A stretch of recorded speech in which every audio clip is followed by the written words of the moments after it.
UNC ট্রাস্টের পক্ষ থেকে সবাইকে আন্তরিক শুভেচ্ছা অভিনন্দন জানাচ্ছি।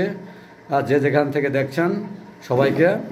আমরা ইউএনসি ট্রাস্টের সম্মানিত সভাপতি ডক্টর উত্তম চৌধুরী, তিনি অনেক আগে থেকেই সামাজিক কাজ করে আসছেন। তার মধ্যে উল্লেখযোগ্য হচ্ছে education program, free health centre এবং ফ্রি টিচিং সেন্টার। এছাড়াও অন্য কাজগুলো এগিয়ে নিয়ে যাচ্ছেন। তবে আজকে আমরা যে কাজটি নিয়ে বসেছিলাম সেটি হচ্ছে ছাত্রছাত্রীদের কাছে এবার লেখা আহ্বান করা হয়েছিল। সেই লেখাগুলো আজকে আমরা চূড়ান্তভাবে ফলাফল মূল্যায়ন করেছি। এখানে প্রায় 160 জন খাতা জমা দিয়েছে ছাত্রছাত্রীদের পক্ষ থেকে। সেই খাতাগুলো কিন্তু আজকে আমরা মূল্যায়ন করেছি। সে সম্পর্কে এখন আমি সাক্ষাৎকার নেব। আপনার খাতা দেখতে গিয়ে কেমন মনে হয়েছে যদি একটু বলতেন বাবু ললিত চৌধুরী।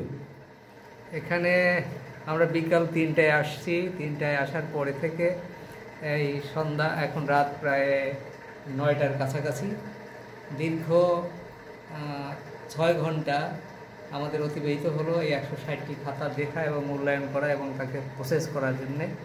তবে আমি প্রথমেই ধন্যবাদ জানাই ডক্টর উত্তম চৌধুরী।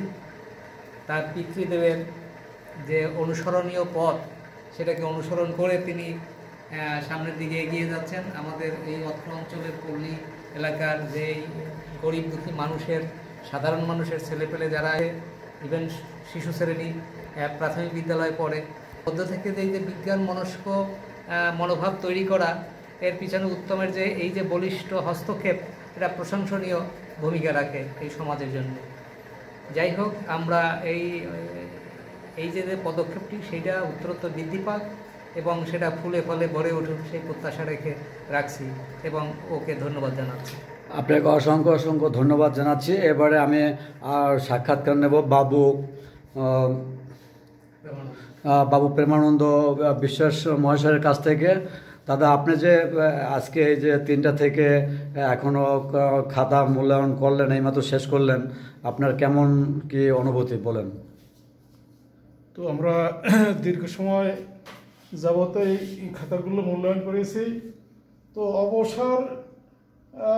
আমি অবসরপ্রাপ্ত একজন শিক্ষক, দীর্ঘদিন যাবত এই পেশা থেকে দূরে আছি। তবুও খুব ধৈর্য সহকারে এই 3টে থেকে রাত প্রায় 9:30 অবধি পর্যন্ত এই খাতাগুলো মূল্যায়ন করেছি এবং দেখেছি ছেলেপেলে বেশ ভালোই লেখাপড়া করে এবং ওদের অত্যন্ত আগ্রহ আছে।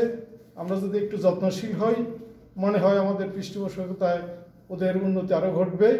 এবং সবাইকে আমি আহ্বান জানাবো সমাজে যে যারা পিছিয়ে পড়া ছাত্র আছে, এদের যদি কিছু আর্থিক সাহায্য লাগে অথবা কোনো প্রকারের সাহায্য লাগে, তারা সবাই যেন এগিয়ে আসবে এবং ওদের কিছুটা এগিয়ে দেবে এবং আমাদের এই সমাজের উন্নয়ন ঘটবে।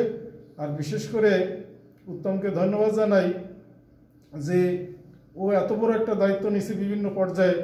এজন্য এই আমাদের প্রত্যন্ত এলাকায় এ ধরনের ছেলেপেলে তো খুব কমই হয়।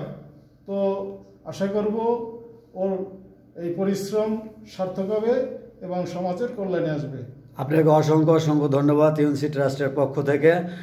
এই মুহূর্তে আপনারা দেখতে পাচ্ছেন যে বাবু উপেন্দ্রনাথ চৌধুরী ভবন থেকে আমরা কথা বলছিলাম। এখন সেই সম্মানিত সভাপতি ইউএনসি ট্রাস্টের যিনি ডক্টর উত্তম কুমার চৌধুরী, তিনি ইউএস থেকে সংযুক্ত হয়ে আমাদের সাথে এখন কথা বলবেন। আপনারা তাকে দেখতে পাচ্ছেন ভিডিওর মাধ্যমে। দাদা, আপনি আজকে যে এই যে খাতা মূল্যায়ন করা হলো, আপনি এই মুহূর্তে আপনার ভিডিওতে কানেকশন হয়েছেন, আপনার কেমন লাগছে? আপনি কি বার্তা দিচ্ছেন আমাদেরকে? হ্যাঁ, আমার পক্ষ থেকে তো খুবই ভালো লাগছে। আজকে আপনারা সবাই যে পরিশ্রম করে একদম শেষ পর্যায়ের দিকে চলে আসতে পেরেছেন এই কার্যক্রমকে নিয়ে, এবং আপনাদের অশেষ ধন্যবাদ জানাচ্ছি।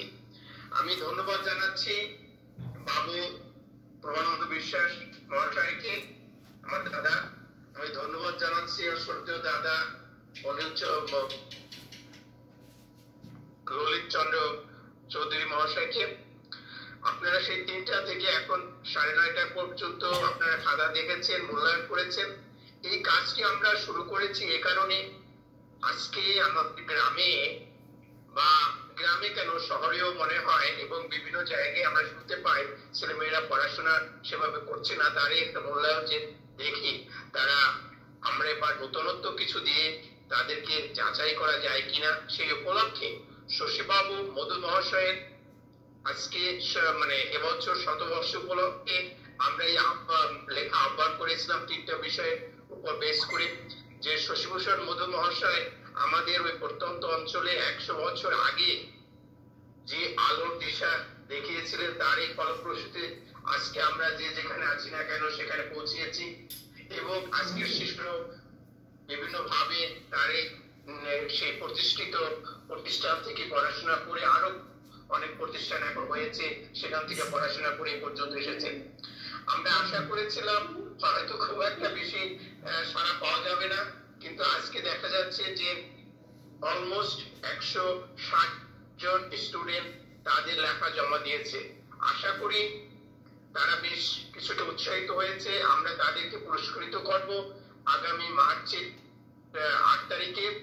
আপনারা এখানে যারা উপস্থিত আছেন এবং যারা আজকে আমাদের কথাগুলো শুনছেন, আমরা আপনাদের সবাইকে নিমন্ত্রণ জানাচ্ছি যে আমাদের 8 তারিখ, আগামী মাসের 8 তারিখ, মার্চের 8 তারিখে যে অনুষ্ঠানটি হবে, সেখানে যারা পুরস্কৃত হবে শুধু তারাই নয়, অন্যান্য যে স্টুডেন্টরা আছে তারা উপস্থিত থাকবে। সেখানে আমরা কিছু দিক নির্দেশন দেব ভবিষ্যতের জন্য এবং আরো কিছু কথা আমাদের বলার আছে, সমাজকে কিভাবে আমরা সামনের দিকে এগিয়ে নিয়ে যেতে পারি। আমি সর্বোপরি আবার আপনাদের সবাইকে, বিশেষ করে এই 2 দাদা, তারপর আমার ভাই পরিমল এবং আমার ভাই সূর্যকান্ত হালদার, এরা সবাই মিলে আজকে যে পর্যায়ে পরিশ্রম করে শেষ পর্যায়ে নিয়ে আসছেন খাতা দেখায়, এবং তাদের পরিশ্রমের প্রতি আমি শ্রদ্ধা জানাচ্ছি, আন্তরিক ধন্যবাদ জানাচ্ছি। এবং সবাই আপনারা যে যেখান থেকে দেখছেন না কেন, ভালো থাকুন, সুস্থ থাকুন, সুন্দর থাকুন। আমরা আমাদের সমাজকে, দেশকে, জাতিকে যেন সামনের দিকে এগিয়ে নিয়ে যেতে পারি, তার মূল উদ্দেশ্য হচ্ছে আজকের এই প্রজন্ম শিশু, তারা যদি সঠিক সুন্দরভাবে গড়ে ওঠে, তাহলে আমাদের পরিবার, আমাদের সমাজ, আমাদের দেশ, আমাদের এবং সর্বোপরি পৃথিবীকে আমরা সুন্দরভাবে গড়ে তুলতে পারবো। সেই উদ্দেশ্য নিয়ে আমি একটি জার্নাল তৈরি করেছি, যে জার্নালটির নাম হচ্ছে prescientist24.org। আমি এই সাথে সাথে আপনাদের যারা স্টুডেন্ট আছে তাদেরকে আহ্বান জানাবো, প্রিলিমিনারি স্টেজ থেকে, দ্যাট মিনস এলিমেন্টারি স্কুল থেকে গ্রাজুয়েট পর্যন্ত যে স্টুডেন্ট আছে তারা যে কেউ এই জায়গাতে পাবলিশ করতে পারবে। এবং আমার অনুরোধ থাকবে তাদের সবার প্রতি, আসুন এবং তোমরা আসো স্টুডেন্টরা, যাতে আমরা সুন্দর কিছু সমাজকে, পৃথিবীকে, দেশকে, জাতিকে, পরিবারকে দিয়ে যেতে পারি। সবাইকে ধন্যবাদ জানাচ্ছি এবং আপনারা সবাই ভালো থাকুন, সুস্থ থাকুন, সুন্দর থাকুন। Thank you everyone, thank you everyone. আপনাকেও অসংখ্য ধন্যবাদ, যে যেখান থেকে দেখছিলেন। আপনারা সবাই কথাগুলো শুনলেন। সবাইকে আন্তরিক শুভেচ্ছা অভিনন্দন জানিয়ে আমাদের আজকের পর্ব এখানে শেষ করছি। সবাইকে ধন্যবাদ।